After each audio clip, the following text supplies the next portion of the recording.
بركاتهم العظيمة.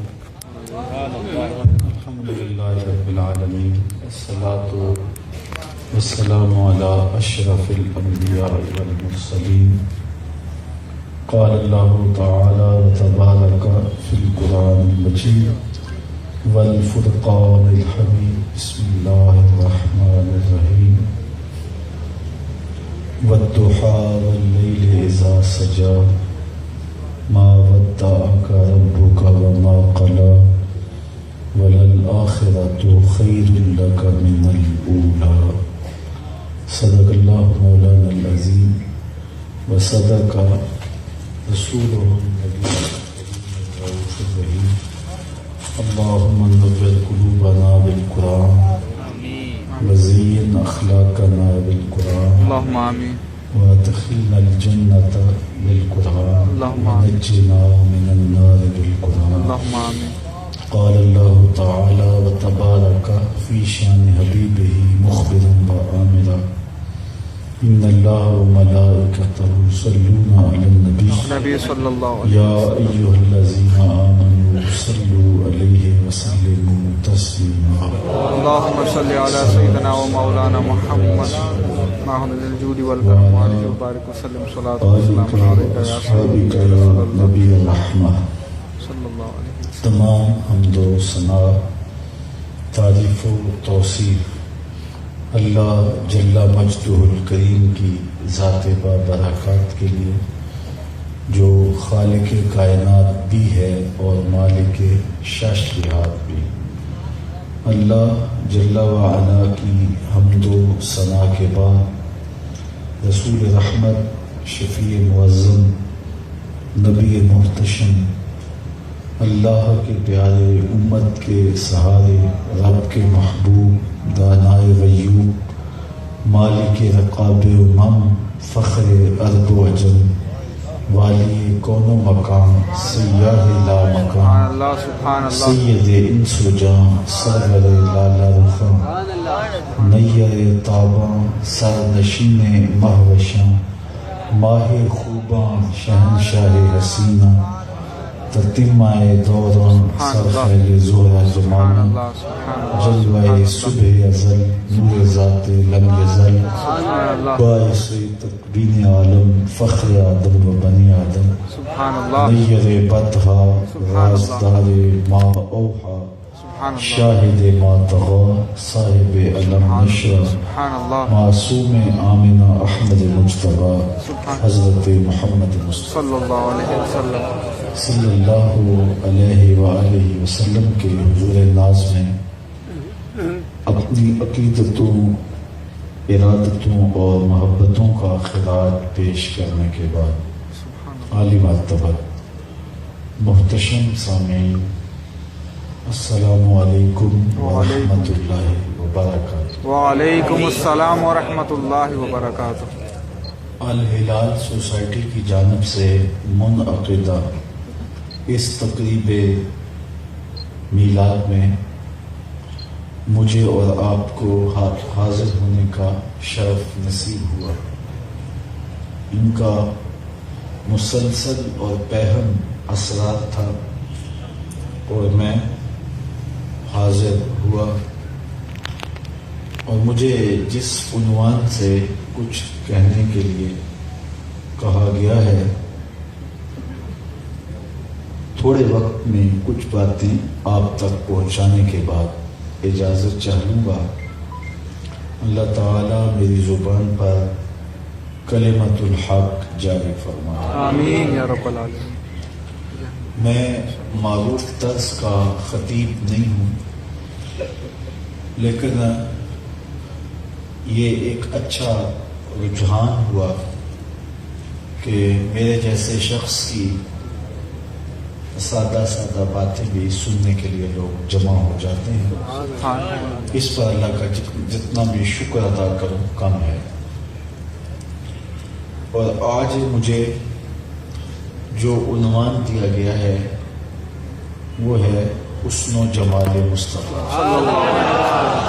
سبحان اللہ. اور اس عنوان کے لیے تو اگر میں تازہ دم ہوتا تھکا ہوا نہ ہوتا تو پھر کچھ کہا جا سکتا تھا. میری طبع کے اندر آثار تھکن آپ دیکھ رہے ہیں، لیکن پھر بھی کوشش کروں گا اس عنوان سے کچھ باتیں آپ تک پہنچ جائیں. اللہ تعالیٰ میری زبان پر کلمۃ الحق جاری کرے. آمین. جو میں نے کلمات تلاوت کیے ان میں اللہ تعالیٰ نے ارشاد فرمایا وَالضُّحَىٰ وَاللَّيْلِ إِذَا سَجَىٰ، قسم ہے دہا کی اور قسم ہے رات کی جب وہ چھا جائے. مَا وَدَّعَكَ رَبُّكَ وَمَا قَلَىٰ، آپ کے رب نے آپ کو نہ چھوڑا اور نہ ہی ناپسند کیا. وَلَلْآخِرَةُ خَيْرٌ لَكَ مِنَ الْأُولَىٰ، اور ہر آنے والی گھڑی اور ساعت اور لمحہ مستقبل محبوب تیرے لیے گزرے ہوئے وقت سے بہتر ہوگا. واقعہ اس طرح ہوا کہ 12 دن 25 دن یا 40 دن حضور پر وحی نہ آئی. وحی کے آنے میں بھی حکمتیں تھیں اور وحی کے رکنے میں بھی حکمتیں تھیں. تو جب روزانہ وحی آتی تھی اور لذت وصل کے مزے ہوتے تھے، جب وحی رک گئی تو حضور کا اپنا دل بھی بے چین ہو گیا. کفار نے بھی طعنہ زنی شروع کر دی اور کہا کہ ان کا رب ان سے ناراض ہو گیا. تو جب انہوں نے یہ طعنہ دیا تو اللہ تعالیٰ نے اپنے محبوب پر قرآن نازل کیا. وحی کا رکا ہوا سلسلہ پھر دوبارہ جاری ہوا اور یہ آیات نازل ہوئی. قسم ہے چاشت کے وقت کی، قسم ہے رات کی جب چھا جائے. محبوب آپ کے رب نے آپ کو چھوڑا نہیں، آپ کو ناپسند بھی نہیں کیا. چند دن وہی رکی تو کافر خوش ہو گئے، لیکن شان یہ ہے ہر آنے والا لمحہ گزرے ہوئے لمحے سے تیرے لیے بہتر ہی ہوگا. تیری عظمتوں کا ڈنکا بجاتا ہوا ہی طلوع پذیر ہوگا. اب دہا سے کیا مراد ہے، لیل سے کیا مراد ہے؟ ایک قول یہ ہے، ویسے دہا جب سورج طلوع ہو اور اس کی تپش اور گرمی اور حرارت اتنی ہو جائے کہ آنکھ بھر کے اس کی طرف دیکھا نہ جا سکے، تو اس وقت کو وقت چاشت کہتے ہیں. تو کہا چاشت کے وقت کی قسم. مفسرین فرماتے ہیں جز کہہ کے کل مراد لیا گیا ہے تو پورے دن کی قسم کی گئی ہے. اور جب رات گہری ہو جائے اور ہر طرف اندھیرا پھیل جائے تو اس کو کہتے ہیں کہ رات چھا گئی. ان لمحوں کی قسم کی، تو دن کی قسم اور شب کی قسم. حضرت امام جعفر صادق رضی اللہ تعالی عنہ فرماتے ہیں کہ دہا سے مراد میلاد کا دن ہے اور لیل سے مراد معراج کی شب ہے. ایک قول یہ ہے کہ دہا سے مراد حضور علیہ السلام کا نور علم ہے جو چٹے دن کی طرح روشن ہے، جس سے کائنات کی کوئی چیز بھی پوشیدہ نہیں ہے. کائنات کی ہر شے محبوب کی نگاہوں میں ہے. اقبال کہتا ہے اے فروغت صبح آثار و ظہور، چشم تو بی نندائے ما فی الصدور. تیری نظر تو سینوں کے چھپے راز بھی جانتی ہے.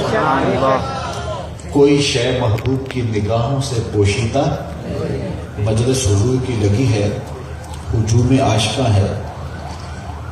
ایک صحابی جن کا نام ہے حضرت وابصہ رضی اللہ تعالی عنہ، وہ آ کے بیٹھ گئے. آداب مجلس یہی ہیں، جہاں جگہ ملے وہاں بیٹھ جاؤ.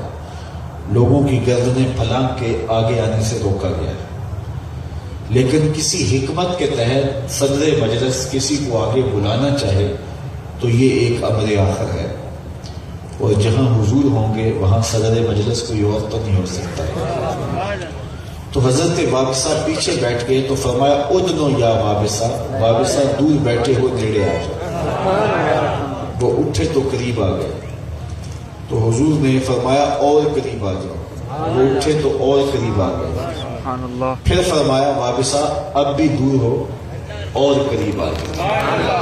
حضرت وابسہ کہتے ہیں میں اپنے مقدر پہ قربان جاؤں، اللہ اکبر۔ میں اتنا قریب ہوا کہ میرے گھٹنے حضور کے گھٹنوں سے چھونے لگے۔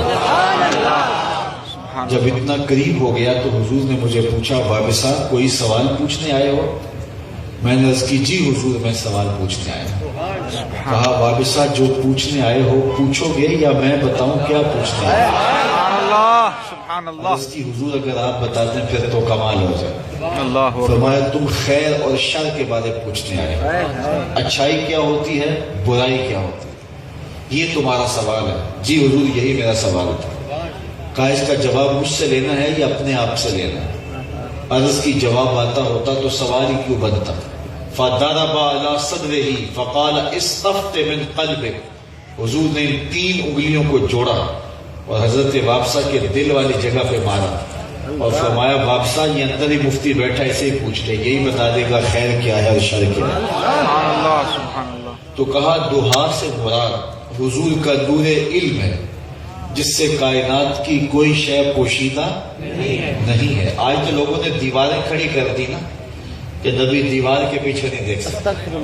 یار نبی تو نبی رہا، نبی کا غلام ہے حضرت عمر رضی اللہ تعالیٰ عنہ، اور مسجد نبوی کے منبر پہ بیٹھ کے خطبہ دے رہے ہیں، اللہ نہاون میں جنگ ہو رہی ہے، دیوار نہیں راستے میں کئی پہاڑ کھڑے، حضرت ساریہ امیر لشکر پہاڑ چھوڑنے لگے، حضرت عمر 1 مہینے کی مسافت پر مسجد نبوی میں بیٹھے بیٹھے فرمایا یا ساریہ الجبل، اے ساریہ پہاڑ کو نہیں چھوڑنا، یہ شان ہے خدمت گاروں کی، سرکار کا عالم کیا۔ سبحان اللہ، سبحان اللہ۔ کہا دہا سے مراد حضور کا نور علم ہے جس سے کائنات کی کوئی شے پوشیدہ نہیں، جو موجود ہے اسے بھی دیکھ رہے ہیں، جو آنے والا ہے اسے بھی دیکھ رہے ہیں۔ بے شک، سبحان اللہ۔ حضور نے ارشاد فرمایا قرب قیامت میں دجال آئے گا، صحیحین میں روایت ہے، قرب قیامت میں دجال آئے گا۔ ابھی قیامت آئی نہیں، 1450 سال بیت گئے اس بات کو فرمائے ہوئے، نہ جانے کتنا عرصہ باقی ہے۔ لوگ تو ترازو رکھ کے نبی کا علم تولنے بیٹھ گئے نا۔ معاذ اللہ۔ ذرا یہاں نگاہ کا کمال دیکھیے۔ اللہ اکبر۔ کہا قرب قیامت میں دجال آئے گا تو میرے غلام اس کے مقابلے میں نکلیں گے۔ انی لعارف اسماءہم، حضور نے فرمایا میں اپنے ان غلاموں کو نام بنام جانتا ہوں۔ سبحان اللہ، سبحان اللہ۔ واسماء آبائہم، ان کے باپوں کے ناموں کو بھی جانتا ہوں۔ سبحان اللہ۔ وَأَلْوَانَ خُيُولِهِمْ، جن سواریوں پہ چڑھ کے جہاد کریں گے میں محمد ان سواریوں کے رنگوں کو بھی جانتا ہوں۔ سبحان اللہ۔ کون سا غلام کس کا بیٹا کس رنگ کی سواری میں چڑھ کے جہاد کرے گا اور میں سب کچھ میری نگاہوں کے سامنے۔ سبحان اللہ۔ کہا دہا سے مراد حضور کا نور علم ہے سبحان اللہ۔ جس سے کائنات کی کوئی شے بھی پوشیدہ نہیں ہے، اور لیل سے مراد حضور کا دامن عفو و کرم ہے سبحان اللہ۔ جس میں بڑے بڑے گناہ گاروں کو چھپایا ہے اللہ اکبر، رات کی طرح۔ اللہ اکبر، اللہ اکبر۔ اللہ اکبر۔ حضور علیہ السلام فرمایا شفاعتی لأہل الکبائر من امتی، میں امت کے بڑے بڑے گناہ گاروں کی سفارش کروں گا۔ قیامت کے دن جب دامن رحمت کھولیں گے اللہ اکبر، تو بڑے بڑے گناہ گار اس دامن میں آ کے چھپ جائیں گے۔ سبحان اللہ، سبحان اللہ اکبر۔ پیش حق مجدہ شفاعت کا سناتے جائیں گے۔ اعلیٰ حضرت کا اسلوب دیکھیے، اللہ۔ پیش حق مجدہ شفاعت کا سناتے جائیں گے، آپ روتے جائیں گے ہم کو ہنساتے جائیں گے۔ وسعتیں دی ہیں خدا نے دامن محبوب کو، جرم کھلتے جائیں گے اور وہ چھپاتے جائیں گے۔ سبحان اللہ، سبحان اللہ۔ کسی نے پڑھا کہ وہ شخص اپنا مقدمہ کیسے ہار سکتا ہے جس کے حضور وکیل ہو، اس مفہوم کا شعر تھا، تو سب لوگوں نے داد دی۔ تو میں نے کہا کہ وکیل حضور اس معنی میں نہیں ہے، نگہبان کے معنی میں حضور ہمارے وکیل ہیں، لیکن تم مقدمے میں وکیل کھڑا کر دیا، اس معاملے میں حضور ہمارے وکیل نہیں ہیں، حضور ہمارے شفیع ہیں۔ وکیل اور شفیع میں فرق ہوتا ہے۔ وکیل کہتا ہے جج کو صاحب میرے موکل نے یہ جرم نہیں کیا لہذا چھوڑا جائے، اگر جرم ثابت ہو جائے تو سزا ہو جاتی ہے۔ وکیل کہتا ہے اس کی ساری کوشش اور تردد یہ ہوتا ہے وہ ثابت کرتا ہے کہ میرا موکل بے گناہ ہے، اس نے یہ جرم نہیں کیا لہذا چھوڑا جائے۔ شفیع کہتا ہے سب کچھ کیا ہے میرا آنا دیکھا جائے۔ حضور وکالت نہیں فرمائیں گے، شفاعت فرمائیں گے۔ تو کہا دہا سے مراد حضور کا نور علم ہے اور لیل سے مراد حضور کا دامن عفو و کرم ہے۔ دوسرا معنی دہا سے مراد حضور کے وہ کمالات ہیں جو چٹے دن کی طرح روشن ہیں۔ چاند کا ٹکڑے کرنا، سورج کا پلٹ کے اثر کے وقت پہ آ جانا، درختوں کا کلمہ پڑھنا، یہ وہ کمالات ہیں جو اپنے بھی مانتے ہیں بیگانے بھی مانتے ہیں۔ تو دہا سے مراد وہ کمالات ہیں جو چٹے دن کی طرح روشن ہیں، اور لیل سے مراد حضور کے وہ کمالات ہیں جو رات کی طرح چھپے ہیں، آج تک کسی کی نگاہ ہی نہیں پہنچ سکی۔ سب سے زیادہ قربت تو حضرت سیدنا صدیق اکبر رضی اللہ تعالی عنہ کو حاصل تھی، ان سے بھی کہہ دیا یا ابا بکر لم یعرفنی غیر ربی، سفر و حضر میں میرے ساتھ رہتے ہو، سن لو میری حقیقت کو رب کے علاوہ کوئی بھی نہیں جانتا۔ کوئی حد ہے ان کے عروج کی، بالغ العلاب، عقل انسانی یہاں تھک جاتی ہے، مرغ عقل یہاں ہار جاتا ہے۔ اعلیٰ حضرت بولے خرد سے کہہ دو کہ سر جھکا لے، گماں سے گزرے گزرنے والے، یا خود پڑے ہیں جہد کو لالے، کوئی کیا بتائے کدھر گئے تھے، سراغ عین و متا کہاں تھا، نشان کیف و الا کہاں تھا، نہ کوئی ساتھی نہ کوئی راہی، نہ سنگ منزل نہ مرحلے تھے، کمان امکان کے جھوٹے نقطوں تم اول آخر کے پھیر میں ہو، محیط کی چال سے پوچھو کدھر سے آئے کدھر گئے تھے، کوئی حد ہے ان کے عروج کی، بلغ العلاب۔ تو کہا دہا سے مراد وہ کمالات ہیں جو چٹے دن کی طرح روشن ہیں، اور لیل سے مراد وہ کمالات ہیں جہاں تک کسی کی نگاہ ہی نہیں پہنچ سکی۔ اللہ اکبر۔ تیسرا معنی دہا سے مراد حضور نبی رحمت صلی اللہ علیہ وآلہ وسلم کا چہرہ زیبا ہے جو چٹے دن کی طرح روشن ہے، اور لیل سے مراد حضور کی سیاہ زلفیں ہیں۔ تو ترتیب کلام یوں ہے کہ چاند کی طرح چمکتے تیرے روئے تاباں کی قسم، اور شب دیجور کی طرح تیرے شانوں پہ لٹکتی زلفوں کی قسم۔ تو گویا اللہ جل شانہ نے محبوب کے رخ نور کی قسم بھی کی اور محبوب کی زلف عنبری کی قسم بھی فرمائی۔ اور حضور کا چہرہ اتنا خوبصورت تھا، حسن و جمال کی بات ہے کہ حضرت ابو ہریرہ رضی اللہ تعالی عنہ فرماتے ہیں قال قمر لیلۃ البدر لم ارا قبلہ ولا بعدہ مثلہ، کیا پوچھتے ہو 14ویں رات کا چمکتا ہوا چاند تھے حضور، حضور جیسا نہ پہلے دیکھا نہ بعد میں دیکھا۔ اور حضرت حسان بن ثابت بولے دیکھتے کیسے، کسی ماں نے جنم دیا ہوتا تو دیکھتے تھے، خدا نے وہ سچائی پن چھڑیا جتے وچ محمد نو ڈالیا سی، حسینہ جمیلہ دا منہ موڑ دیتا، محمد بنا کے قلم توڑ دیتا۔ یہ جو خاکے تراشتے پھرتے پتہ نہیں کس کے تراش ہے، خاکے تو خاکیوں کے ہوتے ہیں، جو پیکر نور ہو اس کے خاکے تو نہیں تراشے جا سکتے۔ حضور کی مثل تو ممکن ہی نہیں ہے۔ حضرت شیخ احمد مجدد الفسانی علیہ رحمہ فرماتے ہیں مثل او در عالم امکان متصور نیز، حضور کی مثل بزم عالم میں ممکن ہی نہیں ہے، ہو ہی نہیں سکتا ہے۔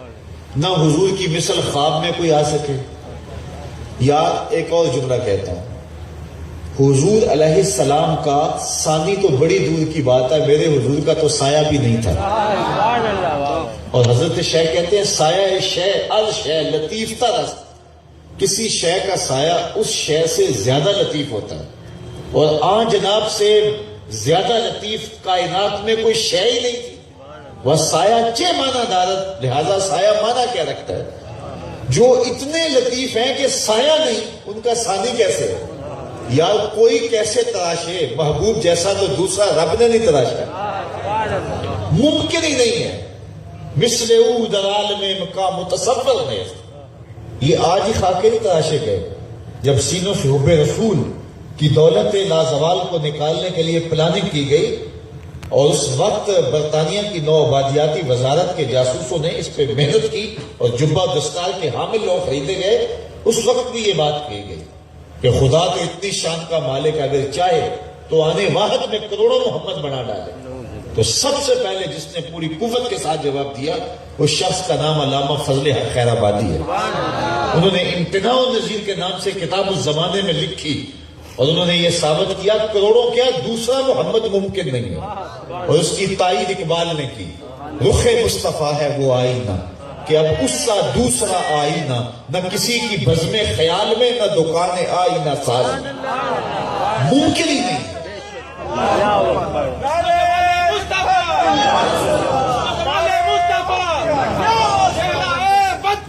مرحبا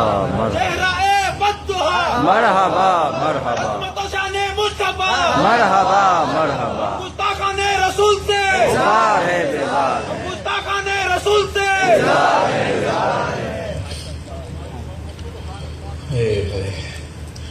یہ جو کچھ ہو رہا ہے یہ ہمارا امتحان ہے، یہ ہماری آزمائش ہے۔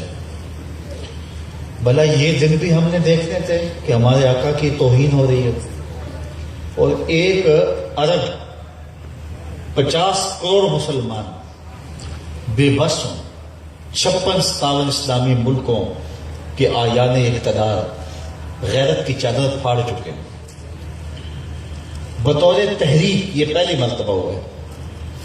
اس سے قبل بڑے بد زبان لوگ آتے رہے ہیں اور ان کی زبانیں گدی سے کھینچی بھی گئی ہیں، لیکن باقاعدہ حکمرانوں کی سرپرستی کے اندر اس قدر اہانت رسول کو ایک تحریک کے طور پہ کھڑا کرنا یہ اب ہوا ہے۔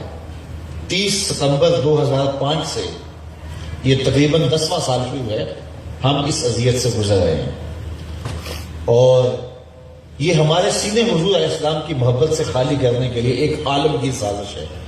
یہ کوئی اتفاقی واقعہ نہیں ہے۔